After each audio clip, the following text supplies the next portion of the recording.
सभी को नमस्कार। मैं राजकुमार विश्वकर्मा। हमेशा की तरह हमारी कुछ खास चर्चाओं में जहां आप देख रहे होंगे कि लगातार चुनावी मुद्दों को लेकर के और एक तरफ जो है तो कहीं ना कहीं पर कई ऐसे समाज जिन्होंने आज खुद के एक दल का निर्माण किया और इस संगठन को लेकर के आप देख रहे होंगे आपकी यात्राएं चल रही हैं और कई तरह की जो आज क्षेत्र की जो मूलभूत सुविधाएं थी और कहीं ना कहीं पर जो हमारे लोकतांत्रिक अधिकार हैं जिनको लेकर के हम कहीं ना कहीं पर ये बात तो करते हैं कि समानता का अधिकार है, लेकिन वो समानता का अधिकार है कहाँ। आज चुनावी क्षेत्र में देखा जाता है जो आज विधानसभा चुनाव होने हैं उन क्षेत्रों की स्थितियाँ क्या हैं, उन स्थितियों को लेकर के जो है तो कहीं ना कहीं पर आज हर समाज, हर व्यक्ति और हर वो युवा वर्ग जो कहीं ना कहीं पर परेशान है और उसे कितने अधिकार मिले आज तक।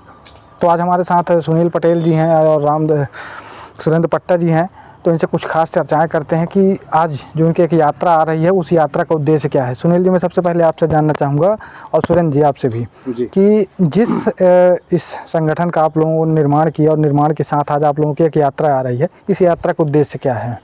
तो सबसे नमस्कार राजकुमार जी, आपने जो हमें आमंत्रित किया उसके लिए बहुत बहुत धन्यवाद। आज जो हमारी ओबीसी सत्याग्रह पद यात्रा निकली है जो व्यवहारी से चलकर मानपुर, उमरिया, पाली, नरोजाबाद, शहडोल, बुढ़ार, इधर बमनी, छिलपा, देवरी होते हुए अनूपपुर 12 बजे पहुंच रही है। इस यात्रा का मुख्य उद्देश्य यह है जो ओबीसी की जनगणना जो स्वतंत्र भारत से पहले जो हुआ रहा होगा तब से आज तक स्वतंत्र भारत से पहले जो हुआ है और आज तक अब नहीं हो पा रहा है।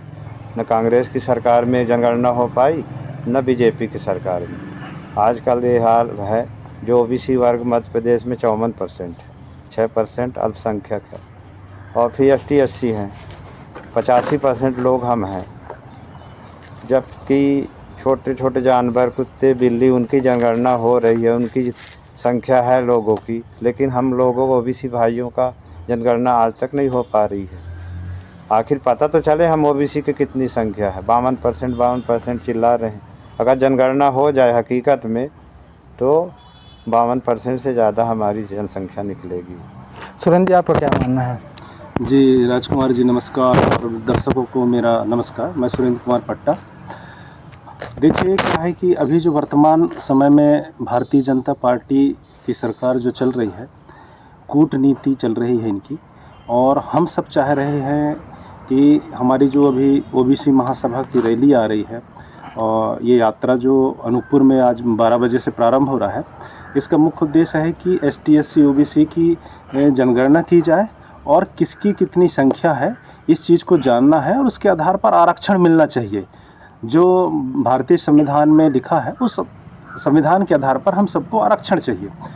और रही बात अभी जो वर्तमान में भारतीय जनता पार्टी ने जिस तरह से अपने बड़े बड़े नेताओं को मैदान में उतारी है, तो बीजेपी तो डरी हुई है क्योंकि उसको ये लग रहा है कि अब मेरी सरकार जाने वाली है, जनता समझ चुकी है, उसकी सारी गतिविधियों को समझ चुकी है।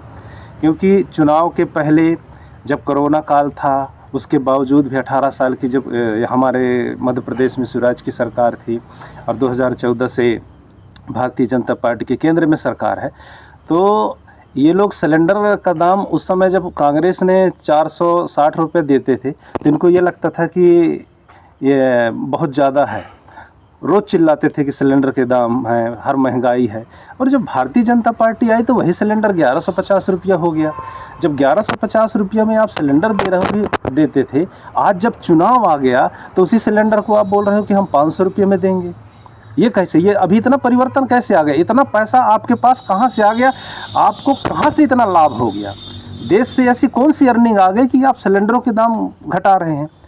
एक समान चलाना चाहिए आपको। सुरेंद्र जी, कहीं ना कहीं पर देखिए एक सवाल तो ये भी उठता है। देखिए आज मध्य प्रदेश में अगर हम बात करें, आपको पता होगा जब वर्ष 2018 में चुनाव हुआ तो कांग्रेस के भी विधायक जो है तो कहीं ना कहीं पर ठीक ठाक थे, सरकार भी कांग्रेस की बनी उस समय पर। बीच का जो सिस्टम रहा हो नहीं पता, लेकिन आज वर्तमान की स्थितियों में देखा जाता है कि इन 5 सालों में चाहे कांग्रेस के विधायक रहे हो चाहे भाजपा के विधायक, आज इनके क्षेत्रों की स्थितियाँ देखने लायक होती है। देखिए मैं किसी पार्टी की बात नहीं कर रहा हूँ, लेकिन जो एक जनप्रतिनिधि की कार्यशैली होती है उस पर जो है तो इन्होंने कुछ किया नहीं आज तक। नहीं, जनता तो रुष्ट है क्योंकि क्षेत्र में, क्योंकि जो कांग्रेस के जिन जगहों में, जिन क्षेत्रों में जनप्रतिनिधि रहे हैं वहाँ भी काम नहीं हो पाया। इसलिए नहीं हो पाया क्योंकि प्रदेश में सरकार भारतीय जनता पार्टी की थी और कहीं ना कहीं इनके कामों में अंकुश लगाया जाता था, रोका जाता था, इस कारण और नहीं हो पाई। और भारतीय जनता पार्टी तो सिर्फ झूठी आश्वासन देता है। अभी तो ग्राम पंचायतों में इतने फोटो कॉपी करवा रहे हैं, इतना अपडेट करवा रहे हैं, 2-2 बार। अभी लाडली बहना आई थी, उसमें सारी बहनों को लाइन में लगाए बैंक में, अभी फिर सारी बहनों को लाइन में लगा रहे हैं। बोले कि हम आपको मुख्यमंत्री आवास देंगे, लाडली बहना आवास देंगे, और क्या कहते हैं, सभी छोटी जिनको 18 साल की उम्र हो गया उसको हम 1000 रुपये देंगे। तो ये सब झूठे वादे हैं और झूठे आश्वासन है इनका। ये है कि किसी न किसी तरह से ये चाह रहे हैं कि कांग्रेस न आने पाए, इसलिए ये लोग डरे हुए हैं। देखिए, कांग्रेस का तो ठीक है कि देखिए, मैं ये कहता हूँ आज वर्तमान की स्थितियों में देखिए, एक जनप्रतिनिधि हम चुनते, चाहे सरपंच हो या फिर नगर पालिका का अध्यक्ष हो या फिर जिला पंचायत के अध्यक्ष हों, जनपद अध्यक्ष हों, कहीं ना कहीं पर चुनाव होते हैं। हम चुनाव को लेकर के एक अच्छा जनप्रतिनिधि हम चाहते हैं जी। आज पार्टीवाद में ये चल रहा होता कि पार्टीवाद नहीं रह जाती है। पार्टीवाद के नाम पर जो है तो लोगों के ग्रुप हैं, जहाँ पर 100-200 लोग होते हैं, जिंदाबाद मुर्दाबाद के नारे लगाते हैं, और पार्टियां कहीं ना कहीं पर अच्छे व्यक्ति को टिकट ना दे करके और कहीं ना कहीं पर ऐसे लोगों को स्वार्थ लुभावने वादे करने वाले लोगों को टिकट देती है। मैं हर दल की बात कर रहा हूँ, यहाँ पर किसी पार्टी विशेष की बात नहीं। हाँ, ये तो है, क्योंकि वो अपने चहेतों को ही टिकट देते हैं और उनके चहेते जो उन पार्टी के सारे गाइडलाइन को फॉलो करते हैं उन्हीं को टिकट दी जाती है। जो वास्तव में समाज सेवक है, जो समाज में बदलाव लाना चाह रहा है, ऐसे व्यक्तियों को टिकट नहीं दिया जाता है। ये बात सत्य है, आप सही कह रहे हैं, क्योंकि अगर ऐसे व्यक्ति आ जाएं तो पार्टी के विरोध में भी वो खड़ा होगा, क्योंकि जब अपने क्षेत्र के कामों को लेकर वो जाएगा और अपनी बातों को रखेगा तो निश्चित है कि पार्टी और इन जनप्रतिनिधियों में जो स्वतः अपनी बात को रखना चाह रहा है, मतभेद होंगे, ये बात सही है। आपने एक मुद्दा उठाया पिछली बार की 1 नेशन 1 पेंशन को लेकर के, कि पहली बात तो पेंशन का जो मुद्दा है, जो पेंशन चल रही है, तो उस पेंशन को ख़त्म किया जाना चाहिए। जनप्रतिनिधियों को छोड़ना भी चाहिए, क्योंकि आप राजनीति में तो सेवा करने के लिए आए थे। जी हाँ, इस बात को मैं पहले भी उठाया था और आज भी उठा रहा हूँ, और सबसे कह रहा हूँ, सारे नेताओं से कह रहा हूँ, और सबके मन में ये बैठ जाना चाहिए कि हमको पेंशन नहीं लेना है, हमको सैलरी मिलती है। हम लोग जब बेरोज़गार रहते हैं, आज भी कह रहा हूँ, जब हम बेरोज़गार रहते हैं तो हमको ये लगता है कि हमको रोज़गार मिल जाए। और ये जब समाज सेवा करते करते आपको जो जनप्रतिनिधि बन जाते हैं, तो आपको जो सैलरी मिलती है वो सैलरी आपके लिए पर्याप्त है। और इसमें समाज सेवा कीजिए, क्योंकि देश के लिए आप आ रहे हैं, ना कि आप प्रॉपर्टी बनाने के लिए या फिर आप बहुत बड़े गाड़ियों में घूमने के लिए। तो जनता को कहीं ना कहीं बेवकूफ़ बनाया जाता है और जनप्रतिनिधियों के द्वारा ही बनाया जाता है। तो मैं सभी से यही कहूँगा कि अपनी पेंशन को छोड़िए, क्योंकि अगर पेंशन आप लोग नहीं छोड़ेंगे तो हम लोग पूरी युवा वर्ग आएंगे, अब चुनाव लड़ेंगे हम लोग, क्योंकि अब बहुत हो गया। हम पेंशन नहीं चाहिए है, हमको सिर्फ सैलरी चाहिए, और हम समाज सेवा करेंगे, देश की सेवा करेंगे, और देश के लिए हम अथक प्रयास करेंगे कि हम अब जो योजनाएं हैं उन पर सिर्फ लोगों को मिले काम, और उन योजनाओं का भरपूर फ़ायदा ग्रामीण लोगों को और क्षेत्रीय लोगों को और जो लोग हैं आम जनता, उनको मिलनी चाहिए। देखिए, अनूपपुर ज़िले का भी एक बड़ा विधि विधान और एक इतिहास रहा है। अनूपपुर ज़िले की 3 विधानसभा सीटें, जैसा कि आप लोगों ने कहा कि ओबीसी को लेकर के, तो कहीं ना कहीं पर एक सवाल तो उठता है यहाँ पर कि अगर अनूपपुर विधानसभा की हम जनगणना करवाएं तो हो सकता है कि ओबीसी की संख्या ज़्यादा निकले और यहाँ पर सीटें परिवर्तित हों। जी। दूसरा विषय आया यहाँ पर कि जिस तरह का जो चुनाव हो रहा है और चुनावी फंडे जो आजमाए जा रहे हैं, कहीं ना कहीं पर एक तरफ पैसे का चुनाव होता है तो दूसरी तरफ एक गरीब व्यक्ति और एक ईमानदार व्यक्ति जो कहीं निर्दलीय चुनाव लड़े या किसी पार्टी से चुनाव लड़े, वो हार जाता है। तो क्या पैसों का चुनाव होना चाहिए? इन नेताओं को अपनी किस्मत नहीं आजमानी चाहिए कि एक बार हम बिना स्वार्थ और निस्वार्थ के चुनाव लड़ लें? देखिए, चुनाव की बात हो रही है, पैसे वालों को तो चुनाव में टिकट दिया जाता है, गरीब आदमी को टिकट, लेकिन पैसे वाले को इसलिए टिकट दिया जाता है कि दारू मुर्गा प्रलोभन दे के जनता को कहीं नहीं बरगला के इसके चुनाव जीतने के लिए वो लोग उनको टिकट दे। जो असली मुद्दा है ज़मीन में, जो मुद्दों को उठाता है वो कोई सामाजिक व्यक्ति, कोई क्रांतिकारी व्यक्ति, उन लोगों को कहाँ स्थान दिया जाता है। वो चुनावी मुद्दे में जाता भी है तो उनको उस तरह से जन समर्थन नहीं मिल पाता, क्योंकि जनता भी कहीं ना कहीं सरकार के झूठे वादों में घिर जाती है और उन्हें वोट कर देती है। आजकल ये रवैया है मोदी और शिवराज की सरकार में, और अगर शिवराज और मोदी की सरकार को 23 और 24 में नहीं हटाया गया तो ये भी मान लो कि आगे चल के कहीं आर्थिक तंगी, कहीं आर्थिक संकट, कहीं दुनिया भर के कुछ भी ये लोग समस्या लाकर चुनाव भी नहीं होने देंगे। देखिए ये पॉलिसी तो हर किसी में लागू होती, क्योंकि क्या सुरेंद्र जी, मैं आपसे जानना चाहूँगा, क्या हम मुख्यमंत्री चुनते हैं या प्रधानमंत्री चुनते हैं? चुनाव होते तो हम एक विधायक चुनते हैं ना? जी, देखिए विधायक हम चुनते हैं और सांसद चुनते हैं, तो हम ये आशा लगा के चुनते हैं, क्योंकि हमारा जो जनप्रतिनिधि को हम चुनते हैं वो संविधान लोकसभा में जाए और राज्यसभा में जब जा रहा है या फिर अपने संसद यहाँ विधानसभा में जा रहा है, तो हमारे लिए ऐसा कानून बनाए जो हमारे लिए सहूलियत मिले और उन सब चीज़ से हमको रोज़गार मिले। लेकिन यहाँ तो सब कुछ उल्टा होता है। हम जैसे जनप्रतिनिधि चुनते हैं, वो जनप्रतिनिधि जाके जिसको मुख्यमंत्री बनाते हैं वो उन्हीं को बनाते हैं जो उनके खेमे के रहते हैं, उनकी बात मानते हैं, उनके अनुसार चलते हैं, इस तरह से चलते हैं। क्योंकि अभी देखिए, आपने एक बात सुनील पटेल जी से बात की कि क्या बड़े आदमियों को ही, पैसे वालों को ही टिकट मिलना चाहिए, और क्या छोटे वर्ग या जो लोग समाज की सेवा करना चाह रहे हैं या समाज सेवक हैं, तो जिनके पास आर्थिक तंगी है, तो क्या वो चुनाव नहीं लड़ सकते? नहीं, क्या है कि जनता को भी समझने की आवश्यकता है कि लोकतंत्र को हमको ख़त्म नहीं करना है। पैसा और दारू मुर्गा या फिर छोटे मोटे 100-200 रुपया, 500 रुपया, 1000 रुपया खाते में आ जाएंगे, या फिर कोई प्रलोभन दे के हमको चुनाव में और वोट ले लेगा, तो इन सब चीज़ों को हमको अब अवॉइड करना चाहिए। हमको इन सब चीज़ों को छोड़ना चाहिए। अपने को देश हित के लिए और संविधान बचाने के लिए हमको लोकतंत्र, जो हमको भारतीय संविधान में मिला है कि हमको वोट डालने का जो अधिकार 18 साल की उम्र से मिला है, तो हमको वोट डालनी चाहिए और अपने अच्छे प्रतिनिधि को लाना चाहिए, समाज के सेवकों को लाना चाहिए। क्योंकि जो समाज सेवक है वही आएंगे, तभी आगे देश का विकास होगा। क्योंकि पैसे वालों से नहीं होगा, जो पैसा लगाएगा वो पैसा राजनीति से ही निकालेगा।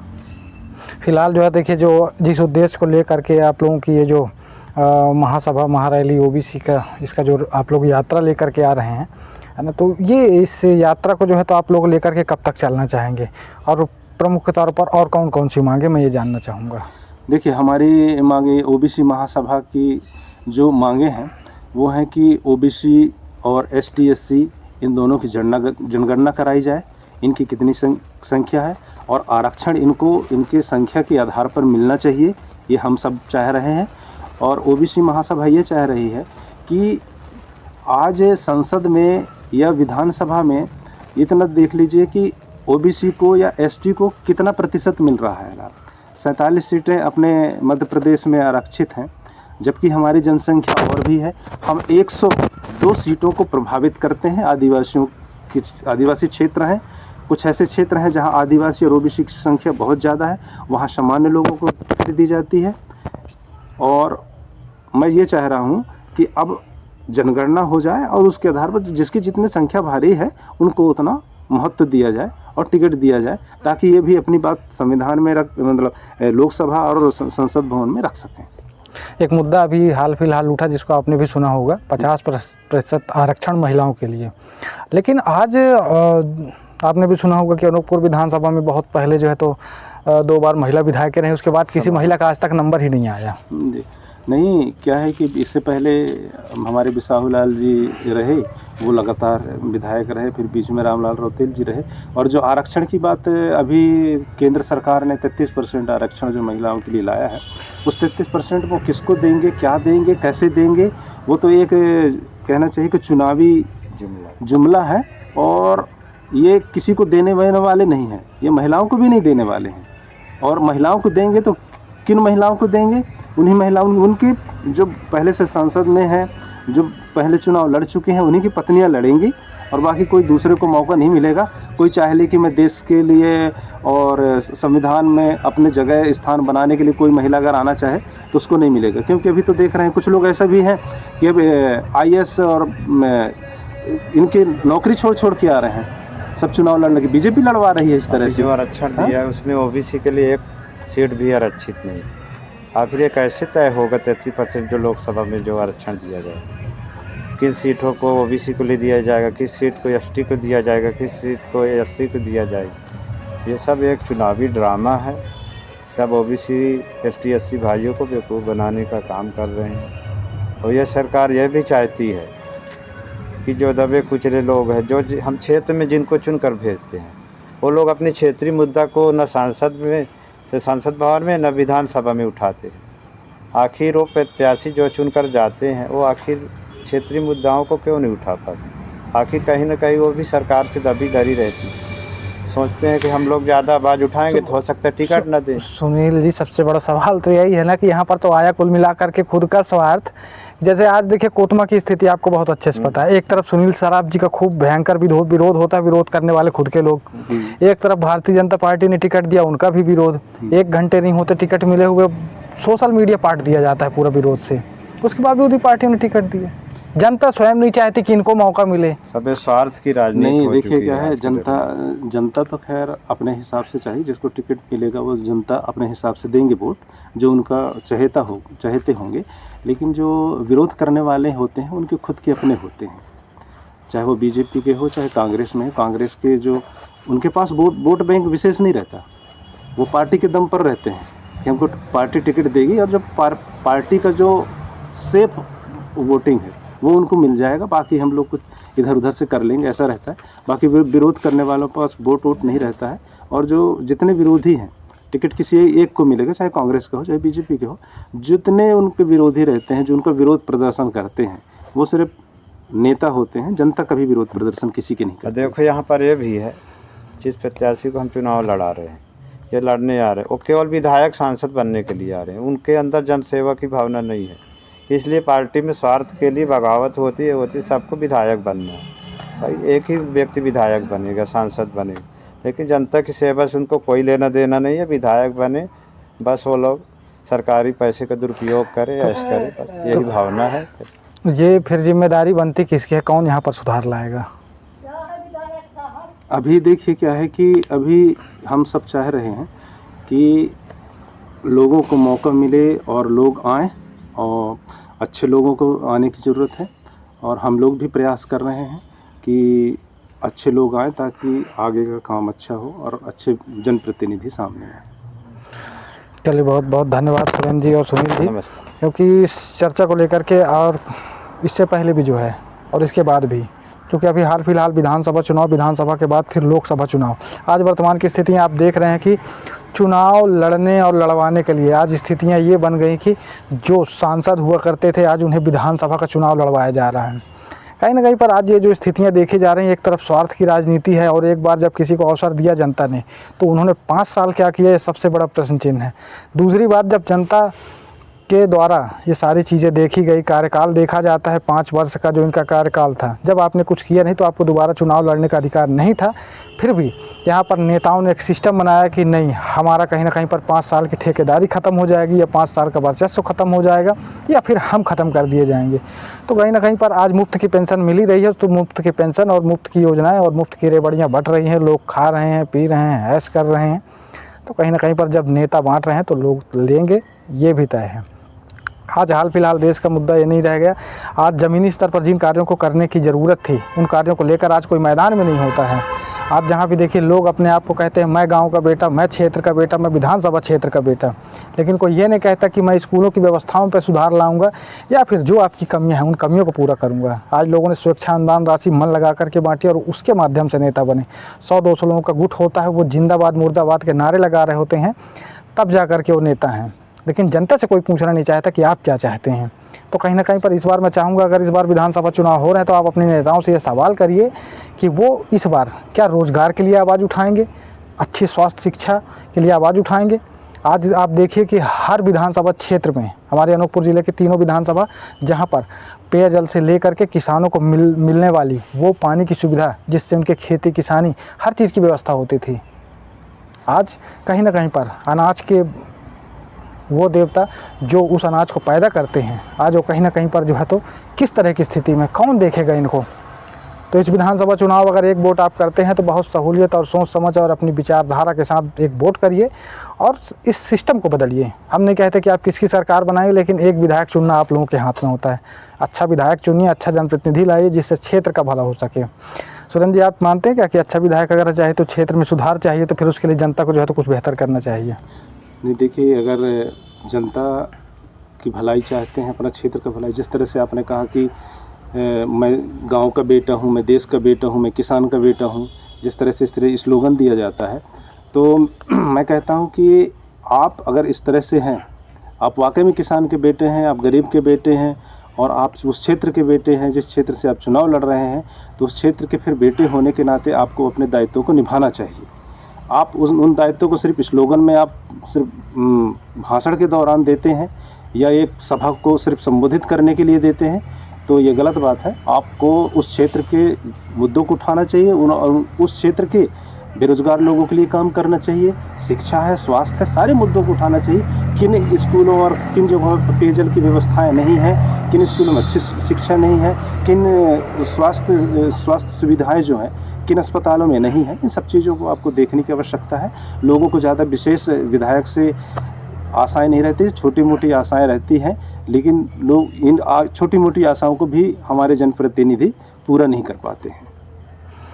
तो चलिए, ये थी आज की हमारी कुछ खास चर्चा और यहाँ पर से हम विराम देना चाहेंगे और अगली कड़ी में हमारी मुलाकात फिर होगी, क्योंकि अभी विधानसभा चुनाव में कुछ महीने और बचे हुए हैं और इन कुछ महीनों में विधानसभा चुनाव होंगे। विधानसभा चुनाव होने के बाद एक नई सरकार बनेगी। अब किसकी बनेगी ये जनता जाने। अब जनता के मन में किसके लिए प्यार उमड़ रहा है, किसे आशीर्वाद देना चाहती है, कौन हारेगा कौन जीतेगा, ये जनता तय करेगी। इसके साथ मैं विराम देना चाहूँगा। अगली कड़ी में हमारी मुलाकात फिर होगी। मैं राजकुमार विश्वकर्मा, धन्यवाद।